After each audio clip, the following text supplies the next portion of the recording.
تازہ ترین ویڈیوز کے لیے چینل کو سبسکرائب کر کے بیل آئیکن اور آل نوٹیفیکیشن پر کلک کریں تاکہ آپ کو ملے ہر اپڈیٹ سب سے پہلے۔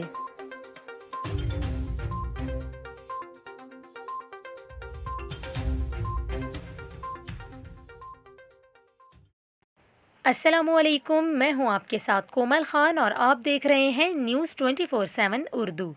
ناظرین، آج کی اس ویڈیو میں ہم آپ کو کراچی کے حوالے سے تشویشناک خبر دیتے چلیں۔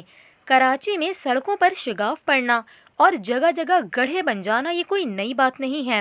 آپ کو بتائیں، سڑکوں پر ان گڑھوں کی وجہ سے مختلف حادثات بھی رونما ہوتے رہتے ہیں، لیکن حکومت کی جانب سے سڑکوں کی مرمت کے حوالے سے کوئی بھی خاطر خواہ اقدامات نہ کیے گئے۔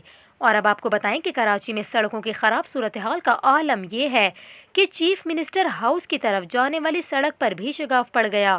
آپ کو بتائیں، کراچی میں PIDC سگنل کے قریب وزیر اعلیٰ ہاؤس کی طرف جانے والے کلب روڈ پر شگاف پڑ گیا، تاہم خوش قسمتی سے کوئی جانی و مالی نقصان نہیں ہوا۔ آپ کو بتائیں، ٹریفک پولیس نے گڑھے کے مقام کو رکاوٹ لگا کر بند کر دیا۔ انتظامیہ کی جانب سے ہیوی مشینری موقع پر پہنچا تو دی گئی، تاہم مرمتی کام شروع کرنے کی کوئی اطلاع پولیس یا مختلف متعلقہ اداروں کو نہیں دی گئی۔